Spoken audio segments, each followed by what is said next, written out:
Greetings to all. I am Rudranshi I am Sia. And I am Anshida. of Kendriya Vidyalaya number 3 Bhopal, grade 10th.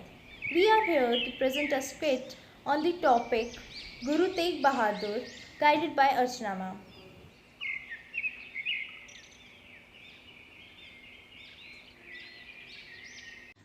The ninth Guru was a gentle, holy man who loved to meditate in nature. His name was Guru Tegh Bahadur.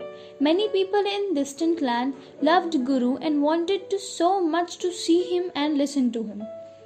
On his travels, Guruji met a king named Raja Ram Singh. So, you are the true Guru. I beg for your help. My army has to defeat the rebel king in the land of Assam. He and his people are lawless and must be subdued. My army can take care of them.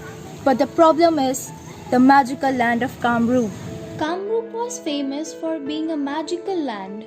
Even Guru Nanak visited there long ago and had to deal with the magic when it was used upon him. People of Kamrup may think that we are invaders and they will surely use their magical power to destroy us all. Please help us on our mission. Yes, we will travel together and you never need to fear the strange and the mysterious magic. Actually, the Guru had a better idea. After the magic is taken care of, maybe a war with the rebel king was not needed. Let us prepare together to go to Assam. Oh my beloved Guruji, is it wise to go on this trip? The land is so far away and it's such a dangerous journey. I don't know if anyone returning back alive. Chant Satnam and you shall not be harmed. Ji Guruji. Early the next morning, Guruji, the Sikhs, and Raja and his army all began their journey. They marched together along a path next to river to the beautiful countryside towards the eastern mountains. This was the path to the magical and mysterious land of Assam. Everyone walked in pairs and small groups together, chanting Satnam and singing and meditating as they walked. Vaheguru, Vaheguru, Vaheguru, Vaheguru, Vaheguru, Vaheguru, Vaheguru, Vaheguru.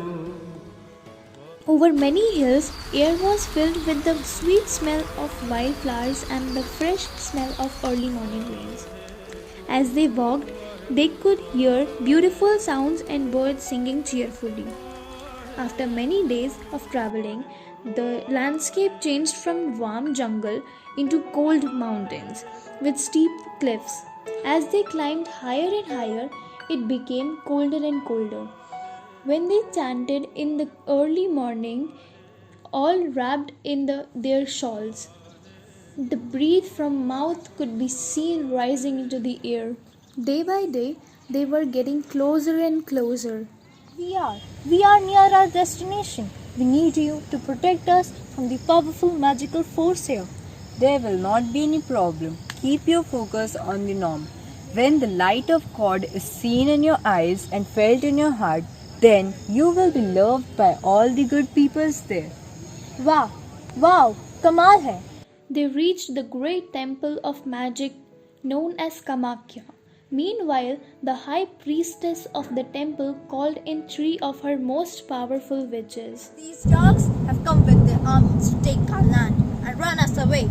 Well, it won't hold. Go now and get rid of them. Tonight the stars are lined up with the moon. Just right now is the time for us to call upon the power of gravity and levitation. We will invoke the power of levitation. Suddenly, dark clouds appeared over the camp with Guru. There was a loud thunder and crackling lightning as the forces of destruction were sent towards Guru Tegh Bahadur in the Sikhs. Chaos was all around them, and yet the Guru stayed calm. He spoke to the Sikhs there. Breathe long, deep, and feel the presence of God within you. You shall not be harmed by the power of storm. Chanting. Ji Guruji.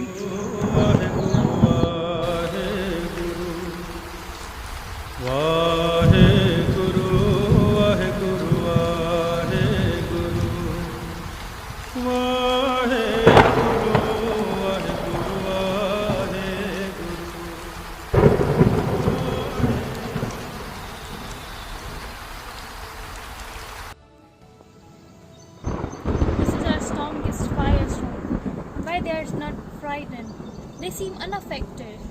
And now let them know the power of gravity. All of a sudden, the high priestess appeared.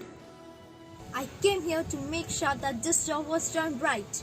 If they can't be scared away, let's destroy them before they bring their armies any closer to our temple. The witches aimed all their powers. It was as long as 5 men and was incredibly heavy. The massive stone floated in the air. Suddenly, they sent the boulder flying across the night sky.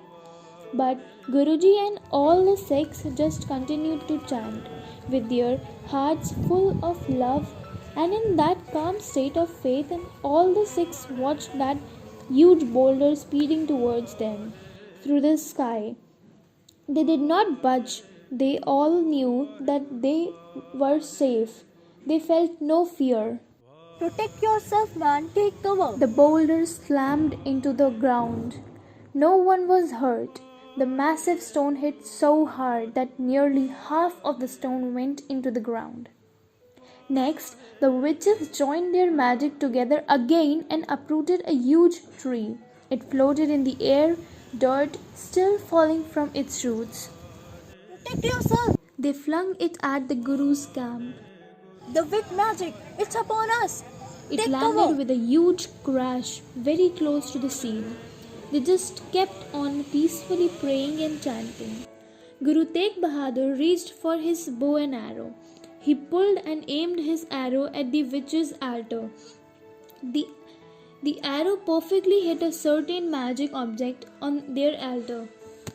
What happened? We cannot use our magic anymore.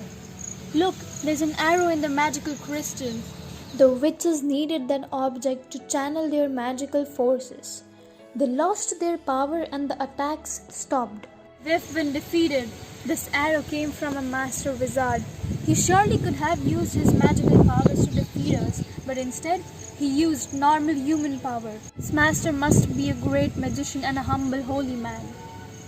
We must go and see this holy person. The high priestess began to walk towards the Guru's camp.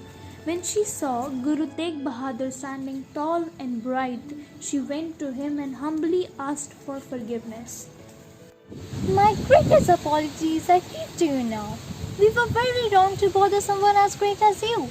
Is this magic in our only defense? So many people are trying to attack us. We are just trying to protect ourselves. I understand. Listen, it is not good to waste your precious spiritual energy on destruction. Now give up this magic. It only causes harm and suffering. You need not to fear Raja Ram and his army. He is not here to harm you. Let there be peace between all the people. The priestess and the witches listened to the Guru and showed their friendliness. Welcome. Please come inside and have some food. Yes, we will sit and eat together. Guruji, you have saved us. Now we will destroy the rival king in Assam. Listen, Raja. Yes, Guruji. There is no need of war. We can reach peace with the other king, but he will need a change of heart, and you too have to change your heart. I would never have listened to someone tell me that. But I have seen your great wonders. I do not see how the rebel king will change. But I will do whatever The you Guru, the Sikhs, and the Raja and his army all went to Assam and met with the rebel king. With the Guru's help, both kings opened up more and war was avoided. A peaceful agreement was made between everyone.